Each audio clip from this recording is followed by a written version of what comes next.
Even his closest pals were unaware of Clarence Williams, the third sinister secret. His mother disappeared without a trace when he was 6 months old. Then came the early years, when they lived above a funeral home and saw corpses every day.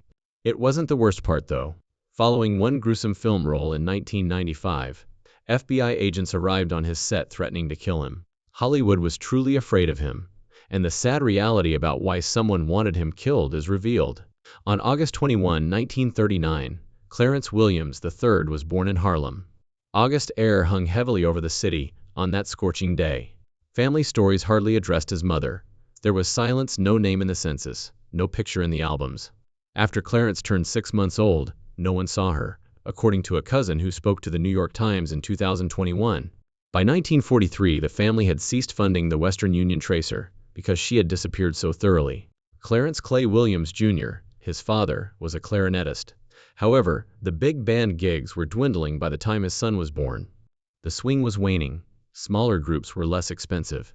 Additionally, Clay was always moving, pursuing jobs that hardly covered his living expenses. From Newark to Buffalo, he spent the majority of the year away. Thus, Clay's parents were left with the infant. Later on, Clarence compared his mother to a photograph that was blown away in a windstorm. When he got well known, he used this tactic to prevent reporters from asking too many questions. But something surprising was hidden beneath all that loss. Jazz royalty were his grandparents. His grandpa, Clarence Williams, wrote, "If I do, I'm tainting nobody's business. And will you please come home, baby?" In London, his grandmother, Ava Taylor, performed blues in crowded theaters and vaudeville halls. His grandfather's music earned roughly $40,000 annually in the 1930s, which is more than $800 now. They occupied a 13-room Queen's brownstone. Legends such as Sidney Basher and Bessie Smith visited. They never showed off their affluence, even though a young Fatswer had spent a month living on their dean. Simple envelopes were used to hold royalty checks. The neighbors were unaware. Clarence was able to attend the American Negro Theater in Harlem to learn acting because of that quiet money. One family narrative stuck out, even though everyone else assumed he was just another child from a dangerous neighborhood. Helen was Clarence's great-aunt. She played the organ during Sunday worship at the chapel of Rikers Island Prison. She carried hymn books and peppermints, concealed in her organ seat every week. However, inmates had covertly placed codeine cough medication and Vicks inhalers inside those benches. She was unaware. The men feigned illness. The fraud persisted until the cargo was eventually examined by a warden in 1954. Helen was taken aback. She returned to apologize, but she was never charged. Clarence accompanied her. He was 14 years old. He claimed that the journey was the first time he had ever comprehended what it meant to be simultaneously innocent and guilty. That thought stayed with him, and eventually appeared in nearly every part he portrayed. Clarence was accustomed to things most children never saw, because he lived upstairs from the funeral home. Walking past stitched, silent bodies under white sheets was part of the garbage removal process. Back then, Harlem was a violent place. Every week, 3 murder victims passed through its mortuary. Before he learned how to use the metro, he witnessed stab wounds. He saw 8 little coffins arranged in a line, following a fire in 1950. That he never forgot. He claimed that the picture ingrained itself in his mind like a noir movie. Blood never made him flinch again. Not on stage, not in school.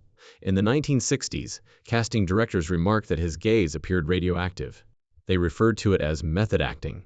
However, he told co-star Peggy Lipton that it was because he had committed the faces of guys whose mothers refused to claim them to memory. His breakthrough performance in Slow Dance on the Killing Ground, and his TV role as Link Hayes, the first black police officer on primetime who didn't smile to fit in, were both impacted by that weight. Clarence had no intention of becoming an actor. He was only seeking for $20 at the age of 18. In July 1957, when Harlem was hot and noisy, he went to the YMCA to ask his sister for a loan. Upstairs, she operated the telephones. A cast was practicing beneath a single stage light when he wandered into the theater in the basement. He was yelled at by the director to read a screenplay. Yes, he did. He was spot on. He was on stage that evening. James Earl Jones and Cicely Tyson were among the attendees. His hustle came to an end that one instant, and a 6-decade career began. The theater still owing him $20 plus interest, he used to joke. He had been running numbers before to it. He worked as a runner for the Underground Lottery in Harlem, from the age of 15 to 17. He would write down wagers, gather pennies, and commit the full 143 to Lennox route to memory. He would swallow the ink and eat the slips if the police arrived. It was risky. In the summer of 1956, two companions were shot because they owed money. However, he learned how people move and speak from that street existence. When he took the stage, it gave him a rhythm that was later acclaimed by critics. When the Army called in 1958, his aspirations of becoming a theater star were put on hold. He trained as a paratrooper after joining the 100 Honest Airborne. The Screaming Eagles, or Company C 56th Infantry, were the same battalion that swung into Normandy during World War II. Clarence completed 3 of his 32 leaps at night, while fully outfitted. He received a Pathfinder badge in his wings. He claimed that whether he was delivering a line or pulling a parachute rope, the Army taught him how to breathe, how to wait, and how to strike. After being released in February 1960, he immediately hitched a ride back to New York. He was 25 years old and in the spotlight on Broadway by 1964. Slow Dance on the Killing Ground earned him a Tony Award nomination. He portrayed Randall, a dark and erratic vagrant. His final monologue, according to critics, was so powerful that you could hear the neon humming in the quiet. Despite not winning, he was the youngest black actor to receive a nomination in that category.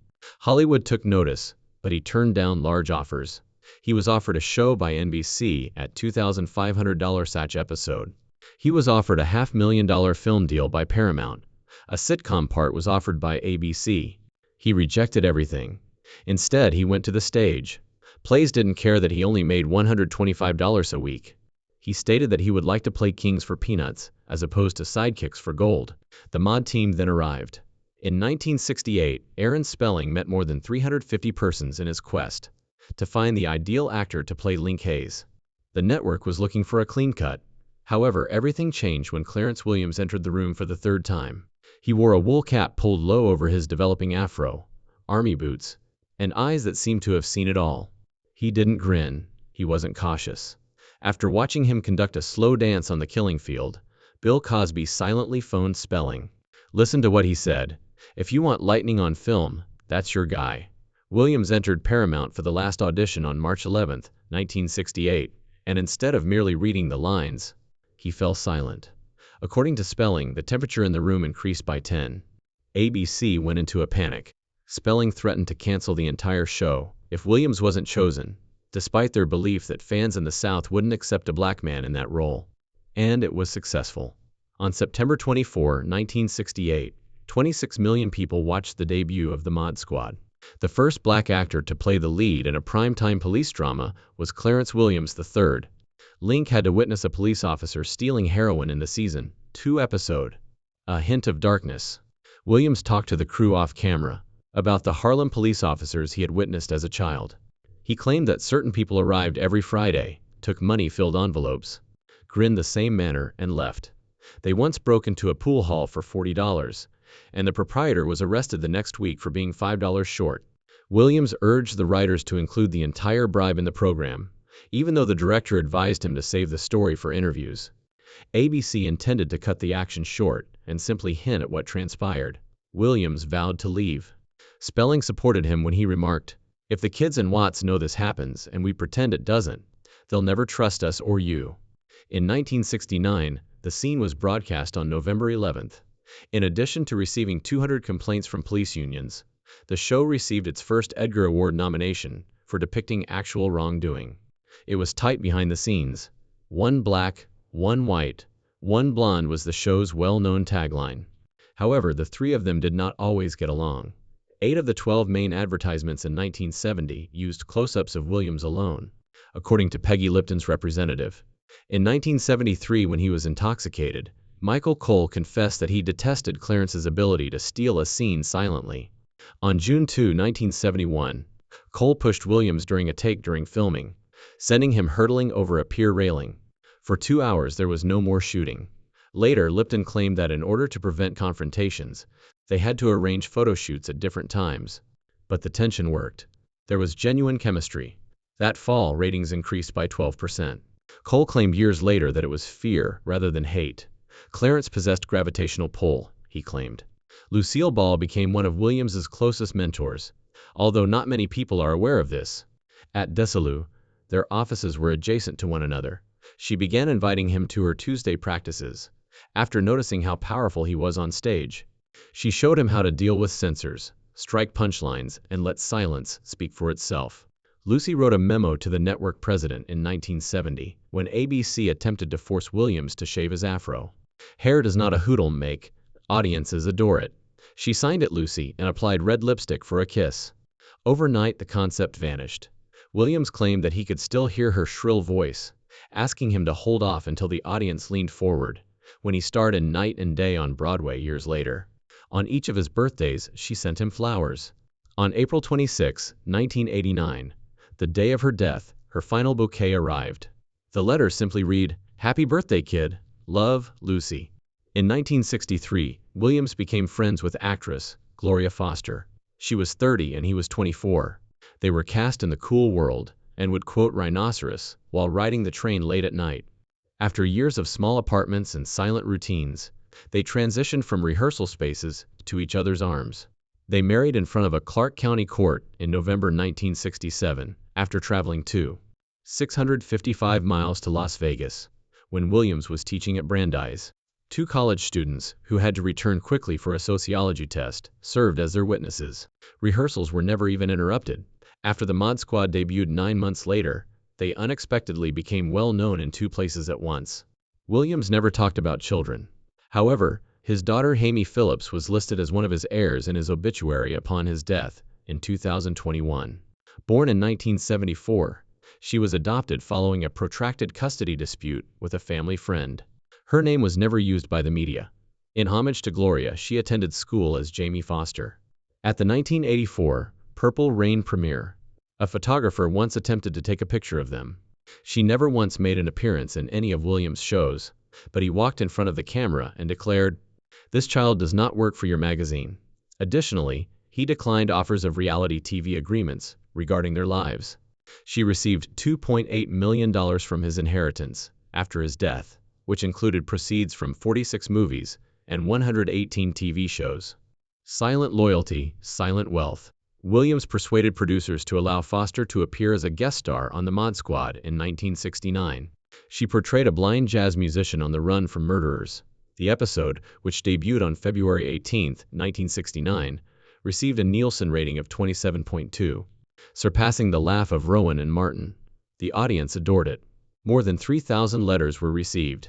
One sequence, in which they held hands for a bit too long, caused some controversy among the censors on whether it was too intense for prime time. The couple's home was completely dark for 48 hours in order to get ready. In order for her to taste blindness, Williams led her via touch. In March 1969, the story appeared in TV Guide. Foster was one of just 5 actors asked to reprise the part in the sequel the following year. In 1984, their marriage came to an end. Williams was filming Purple Rain in Minneapolis. Foster and Having Our Say were on tour. They filed for divorce in Los Angeles on September 4. No lawyers squabbling over money, no fighting. By switching ISBN numbers, they each retained half of their 2,400 books. They also included a promise to protect one another from tabloids. 3 weeks later, they were seated next to each other on stage for a benefit show. In the theater industry, their holiday phone calls gained notoriety. According to Cicely Tyson, their conversations lasted longer than some Broadway productions. On August 21, 1939, Clarence Williams III was born in Harlem. He was well known throughout the world as Link from the Mod Squad by the time he was 34. However, everything changed when the show was canceled in 1973. He received offers from Hollywood to appear in the newest and most popular genre of black exploitation movies. These were quick, ostentatious, loaded with criminals and guns, and profitable. Because they were inexpensive to produce and simple to market, studios adored them. Clarence, however, rejected them all. He didn't simply turn down a few parts. He turned them all down. Between 1973 and 1976, there were at least 8 offers, not just 1 or 2. He was urged to think again by his agent. For each picture, the producers made an upfront offer of $25,000 to $30,000. In the first year alone, that could have amounted to about $250,000. This amounts to over $1160 in today's currency. Clarence, however, had no interest in money. According to him, those positions were stereotypes in leather jackets that were hollow and one-dimensional. He desired to be an artist rather than a consumer. Thus he left, and Hollywood left him as well. Clarence accepted $150 theatrical checks, while other performers purchased homes. He slept in budget hotels, performed on little venues, and made at most $550 per week. He sacrificed millions over the following 10 years. Refusing those films cost him between $2 million and $3 million, according to experts, but he didn't regret it. He thought it was the proper course of action.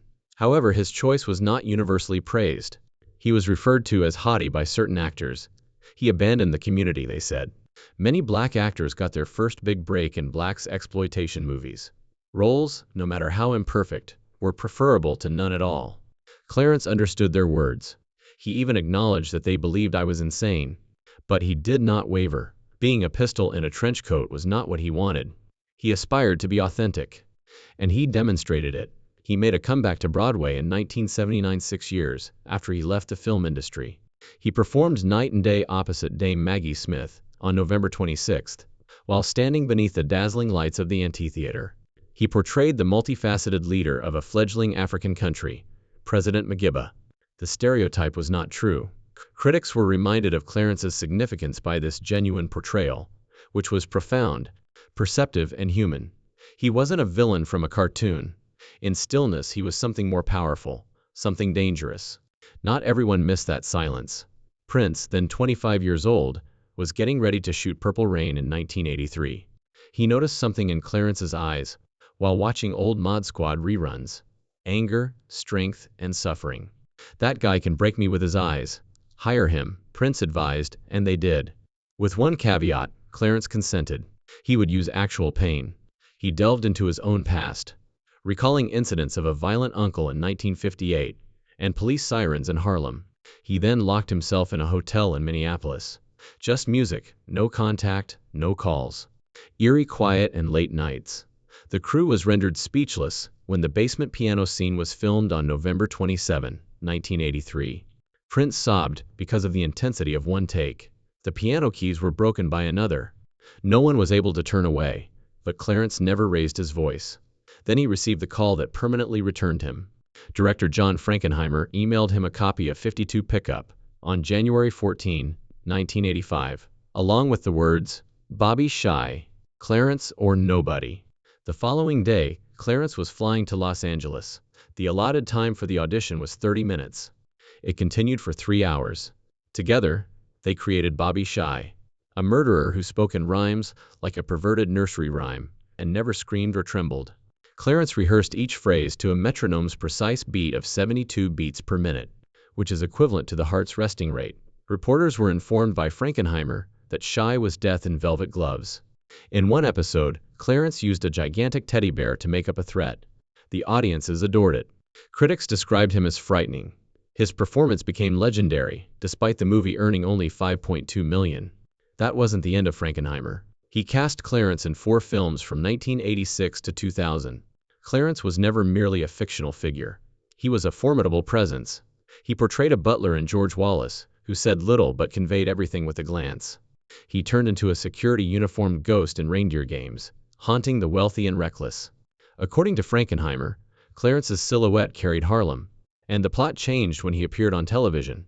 He turned into a mirror that made white America examine itself. Over the course of 14 years and 4 films, Clarence's total screen time was less than 50 minutes. He did, however, leave scars. He continued to challenge others. He made an undercover appearance as Detective Gerald Carver in 1992. Scripture was heavily emphasized in the 14 minutes that he was on air. Every day, Clarence read the book of Jeremiah. He arrived around 5:00 a.m. church services. He would recite poetry prior to scenes on site. Working with him was like being Shakespeare's understudy. According to Lawrence Fishburne, Clarence included a passage from Psalm 94:23 just before cocking a shotgun, in a very impactful occasion. Despite not being in the script, it was included in the movie and had a powerful impact. Tales from the Hood followed. Clarence portrayed Mr. in 1995. Sims, the director of a funeral parlor, has secrets in each coffin. However, the most terrifying scenes weren't prearranged. They originated in Clarence's early years. He recalled a corpse's fingernails being cleaned of grime by an undertaker. He recalled that his grandma hesitated before making contact with the organ's keys. Silence, he recalled. He made use of it all. The movie still feels authentic because of this. The man who knew what death sounded like was the reason, not the monsters. The film was initially a failure. People discovered it on tape at midnight screenings, but it only made $1.8 million and disappeared from theaters. It gradually turned into a cult favorite. Clarence's performance was described by Jordan Peele as evidence that horror films may convey a deeper message. Professors of film now show Tales from the Hood after Get Out. What used to seem insignificant is now viewed as a beginning point. And in the center of everything is Clarence, whistling a funeral march while grinning and holding a cigar. He couldn't be separated from the role by everyone. 9 letters were sent to Universal Studios between July and September 1995. The mortician was threatened with being buried again. White powder was found within 3 packages. The FBI became involved, but it was plaster dust. A case was opened. In 1997, they even appeared on the Hoodlum set to caution Clarence. He chuckled. He stated, "If you think I'm Mr., perhaps you need a mortician more than I do, Sims." Reindeer Games, a cold thriller, was released in theaters in 2000. During a grueling card game scenario, he portrayed a weary prisoner, and his actions weren't even specified in the screenplay. Every take was improvised by him. Ben Affleck had to make quick adjustments to stay up with him. The entire crew erupted in cheers when the last shot was completed. The DVD commentary still captures the moment. Williams subsequently made a joke about how Affleck's ascent in Hollywood demonstrated how invisible privilege feels for the person who wears it.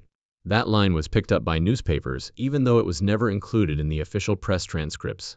People listened to Williams when he spoke. That little performance served as a reminder to everyone that Clarence didn't require a lot of screen time to make an impression. Even though the film didn't set any new records, he received a humorous nomination from TV Land in 2004. Unexpectedly, it was for his hair, more precisely his 1960s afro. Initially, it appeared to be a joke, yet that style had earlier caused a stir. His afro became a weekly primetime TV image, while he was back on the Mod Squad. That was important. Prior to the 1970s natural hair trend, it existed. Teen magazines published how-to manuals for copying it.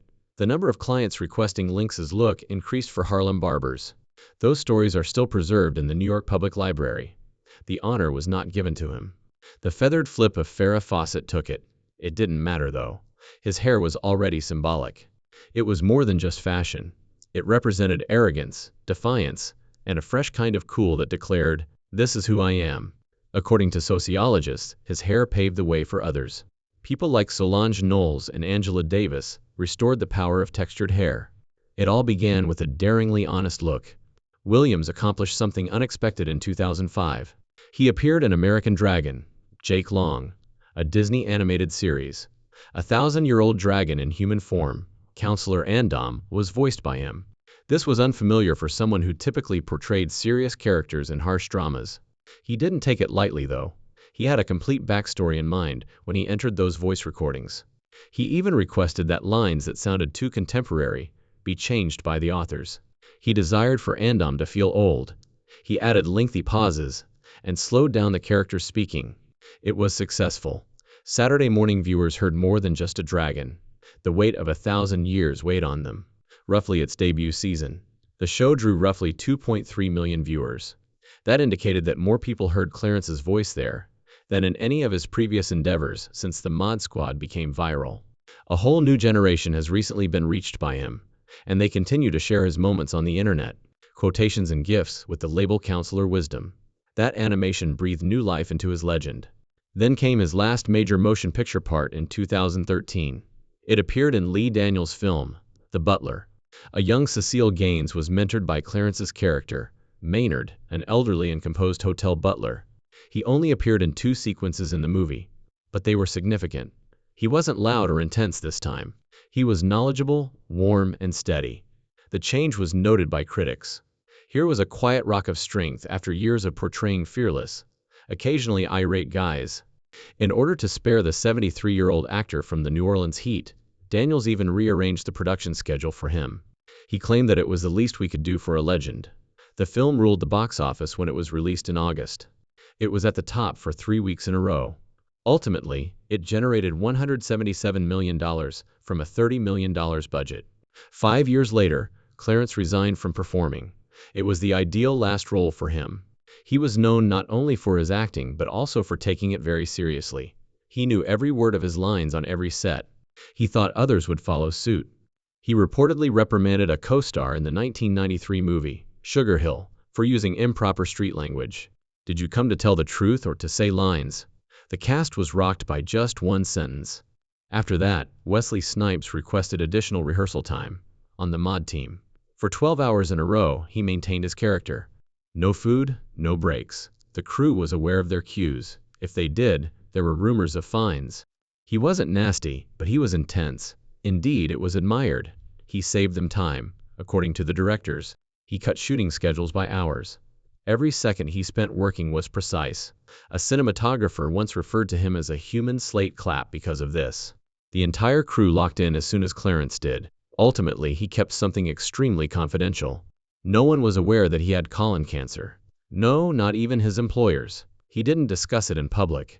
No statements, no interviews. Even in 2019, he continued to try out. In other words, he had previously received chemotherapy and continued to attend work. He didn't want his illness to be seen by everyone. He desired for people to remember him in the same manner that Chadwick Boseman did. They both took the same silent decision.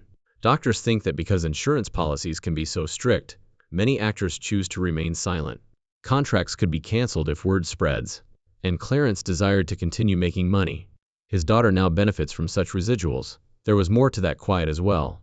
According to research, a large number of black men avoid discussing their illnesses. The system is distrusted, and people are afraid of coming out as weak. In 2017, he was last on set. Doctors had discovered a tumor a few months prior. His co-workers on Twin Peaks were also unaware of it. A few of them agreed to NDAs. They later came forward and spoke the truth. It all came down to a single, silent choice. He desired to continue working. On June 4, 2021, he passed away. He was 81. Colon cancer was the cause. He died in his Los Angeles home. Something happened after the news was released. Stories were shared by people from all throughout the industry. Musicians, actors, and directors. They spoke of a clever, compassionate, kind, and intensely private man. According to Rusty Cundiff, his artistry and calm were unparalleled. Growing childhood, Lenny Kravitz claimed to have recognized his own face in Clarence. After playing so many harsh roles, Peyton Reed said he never anticipated Williams to be gentle and soulful on set. Even Prince's estate expressed their sorrow and thanked him for his frightening and compelling portrayal of the singer's father in Purple Rain. According to NPR's obituary, there was a person who gave people a sense of security behind all those somber personas. On screen, he was more than simply a tough guy. Off-screen, he was a silent inspiration to others.